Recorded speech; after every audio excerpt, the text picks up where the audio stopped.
Hello friends, आपको अपने channel जी10 classes में हार्दिक स्वागत है। चलिए शुरू करते हैं आज के नए क्वेश्चंस। ये क्लास 9th के हैं जो एग्ज़ाम के हिसाब से बहुत इम्पोर्टेंट साबित हो सकते हैं। जैसे फ्रांस की क्रांति कब शुरू हुई थी, तो फ्रांस की क्रांति कब शुरू हुई थी? Option A is the right answer. 14 जुलाई 1789 को फ्रांस की क्रांति आरंभ हुई थी। अगला प्रश्न, फ्रांसीसी समाज कितने स्टेट्स में बटा हुआ था? फ्रांसीसी समाज आप जानते हैं 3 स्टेट्स में बटा हुआ था, पादरी, कुलीन और किसान। तो टोटल स्टेट्स कितने थे? 3 थे। अगला प्रश्न है, फ्रांस प्रथम स्टेट या प्रथम श्रेणी में कौन आते? प्रथम श्रेणी में पादरी वर्ग आता था जो पूजा पाठ करते थे। अगला प्रश्न, टाइल का क्या अर्थ है? तो टाइल का अर्थ होता है धार्मिक कर। दूसरा कर होता था टाइल, टाइल का अर्थ होता था प्रत्यक्ष कर, जिसको कुलीन लोग लेते थे। और धार्मिक कर कौन लेता था? धार्मिक कर पादरी लोग लेते थे। अगला प्रश्न, राजशाही राजदंड किसका प्रतीक था? तो राजदंड किसका प्रतीक था? राजदंड राजशाही सत्ता का प्रतीक था। इससे अगला प्रश्न है, राजतंत्र का अंत करके फ्रांस को गणतंत्र कब घोषित किया गया? बहुत इंपॉर्टेंट प्रश्न है। तो राजतंत्र का अंत करके फ्रांस को गणतंत्र 21 सितंबर 1792 ईस्वी में घोषित किया गया था। चलिए अगला प्रश्न देखते हैं, किस काल को आतंक का युग कहा जाता था? तो यहाँ पर ऑप्शन बी आपका सही हो जाएगा, 1793 से 1794। ये गलत लिखा हुआ है 1974, यहाँ पे क्या होना चाहिए? 1794। 1794 को आतंक का युग कहा जाता था, 1793 से लेकर के 1794 तक। फ्रांस की महिलाओं को मताधिकार कब प्राप्त हुआ था? तो फ्रांस की महिलाओं को मताधिकार प्राप्त हुआ 1946 ईस्वी में। ध्यान रखिएगा 1946 में। अगला प्रश्न है, फ्रांसीसी उपनिवेशों से अंतिम रूप से दास प्रथा का उन्मूलन कब किया गया था? तो option be the right answer, 1848 ईस्वी में फ्रांसीसी उपनिवेशों से अंतिम रूप से दास प्रथा का उन्मूलन कर दिया गया था। अगला प्रश्न है आपका, प्रथम विश्व युद्ध कब से कब तक लड़ा गया था? तो ये तो आपको जानकारी होगी, 1914 से लेकर 1918 तक प्रथम विश्व युद्ध लड़ा गया था। अगला प्रश्न, राजपुतिन कौन था? राजपुतिन एक बदनाम संत का नाम था। राजपुतिन कौन था? एक बदनाम संत था। अगला प्रश्न है, जर्मन की संसद क्या कहलाती है? तो जर्मन की संसद को रिसिस्टोंग भी कहते हैं और राइख भी कहते हैं। तो यहाँ पे सही ऑप्शन हो जाएगा रिसिस्टोंग। हिटलर का जन्म कब हुआ था? हिटलर का जन्म 1889 में और हंगरी में हुआ था। कहाँ पर हुआ था? हंगरी में हुआ था। अगला प्रश्न, क्या कृषि भूमि के विस्तार का बुरा परिणाम क्या था? तो निम्न में से जो कृषि भूमि थी, इसका जो सबसे बुरा परिणाम था यह था वनों का विनाश करना। और निम्नलिखित में सबसे अच्छे वन कौन से? तो सबसे अच्छे वन कौन? जिनकी जो सुरक्षित वन होंगे वही सबसे अच्छे होंगे। तो यहाँ पर option C is the right answer. सुरक्षित वन कौन से हैं? जो सबसे अच्छे वन होते हैं वो कौन से होंगे? तो वो सुरक्षित वन सबसे अच्छे वन होंगे। भारतीय वन सेवा की स्थापना कब की थी? तो भारतीय वन सेवा की स्थापना जो हुई थी वो 1864 ईस्वी में की गई थी, और वन अधिनियम की जो स्थापना हुई थी वह 1865 ईस्वी में की गई थी। दोनों ही प्रश्न इंपॉर्टेंट है, ध्यान रखेंगे। यदि वन सेवा पूछा जाता तो वन सेवा की जो स्थापना हुई थी वह 1864 ईस्वी में हुई थी, और वन अधिनियम की जो स्थापना हुई थी वह 1865 में हुई थी। अगला प्रश्न है, रायका समुदाय का संबंध भारत के किस राज्य से है? तो जैसा आपको जानकारी होगी, रायका समुदाय भारत के राजस्थान में मरुस्थल वाले इलाके में रहते थे। Option C is the right answer. गद्दी समुदाय हिमाचल प्रदेश में रहते थे। यह भी आपका सही होगा। गद्दी समुदाय कहाँ रहते थे? गद्दी समुदाय हिमाचल प्रदेश में रहते थे। भारत का विस्तार किन किन अक्षांश वर्तों के बीच में हुआ था? तो भारत का विस्तार किन में हुआ था? Option B is the right answer. 8 degree 4 minute उत्तर से लेकर के 37 डिग्री 6 मिनट उत्तर के बीच में भारत का अक्षांश विस्तार हुआ था। दूसरा प्रश्न है, भारत का देशांतरी विस्तार कब हुआ था? भारत का देशांतरी विस्तार हुआ था आपका 67 डिग्री 7 मिनट पूर्व से 57 डिग्री 25 मिनट पूर्व। Option D is the right answer. ध्यान रखेंगे, option D is the right answer. Bharat का देशांतरीय रेखीय विस्तार कब हुआ था? कहाँ कैसे कैसे हुआ था? तो ये 68 डिग्री 7 मिनट पूर्व से लेकर के 57 डिग्री 25 मिनट पूर्व के बीच में भारत का देशांतरी विस्तार है। भारत का देशांतरी विस्तार कहाँ पर है? 68 डिग्री 7 मिनट पूर्व से लेकर के 57 डिग्री 25 मिनट पूर्व तक है। चलिए अगला प्रश्न देखते हैं, भारत की स्थलीय सीमा की लंबाई कितनी है? तो ये तो आपको याद ही होगी। भारत की जो तटीय रेखा है उसकी लंबाई होती है 7516.6 किलोमीटर, और भारतीय स्थल रेखा की लंबाई होती है 15200 किलोमीटर। गुजरात और अरुणाचल प्रदेश के बीच में स्थानीय समय में कितना अंतर? तो गुजरात और प्रदेश के स्थानीय समय में लगभग कंप्लीटली 2 घंटे का अंतर होता है।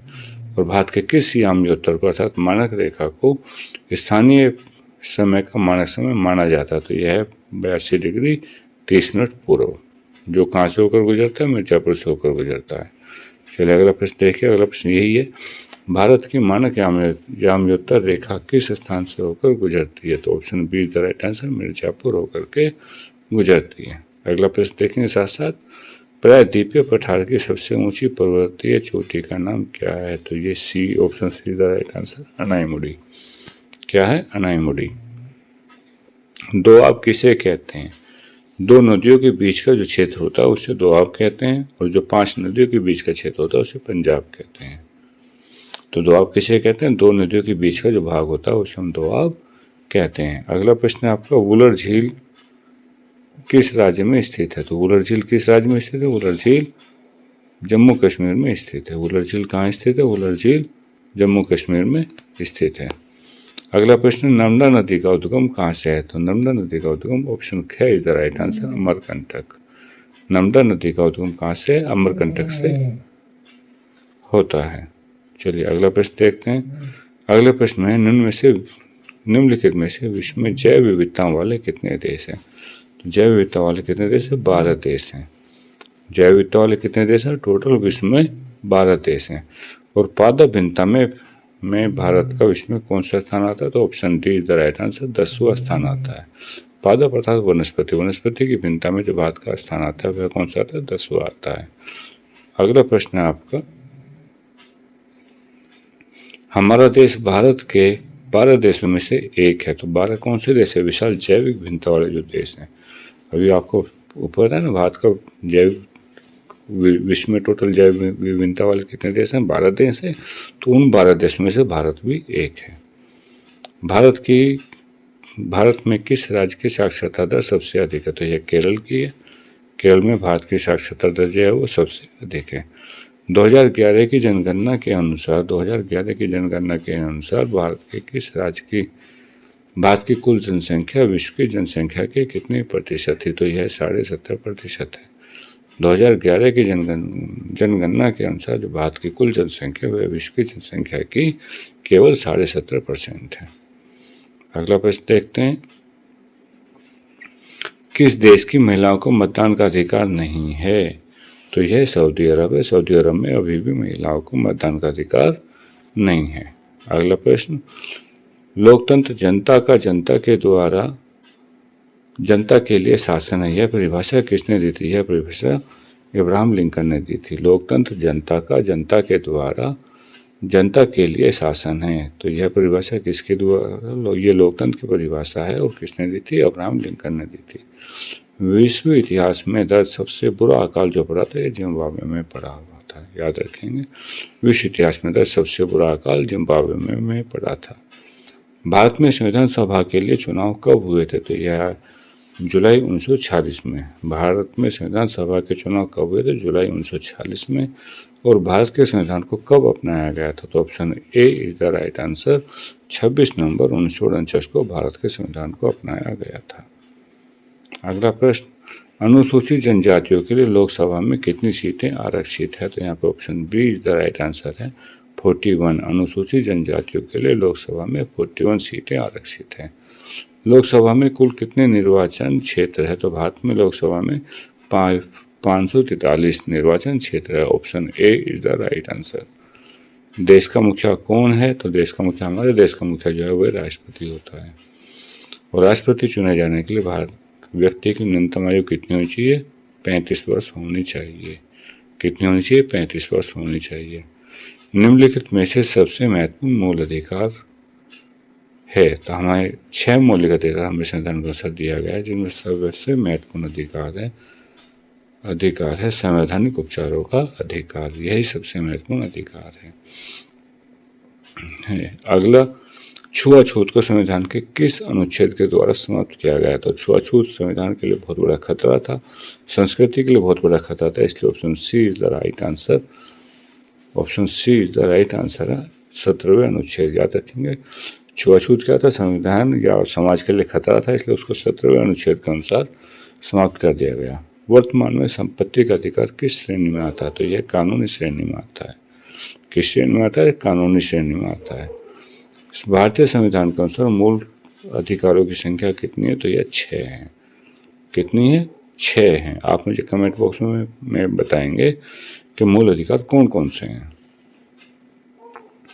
भारत में सर्वाधिक निर्धन राज्य कौन सा है? तो भारत में सर्वाधिक निर्धन राज्य कौन सा है? बिहार। बिहार सर्वाधिक निर्धन राज्य है। उम्मीद करता हूँ कि आपको यह वीडियो पसंद आई होगी। ये एग्जाम के लिए बहुत इंपॉर्टेंट है, इसे बार बार सुनेंगे और सारे प्रश्न याद करेंगे। Thank you for watching the video. Channel को सब्सक्राइब करते हैं।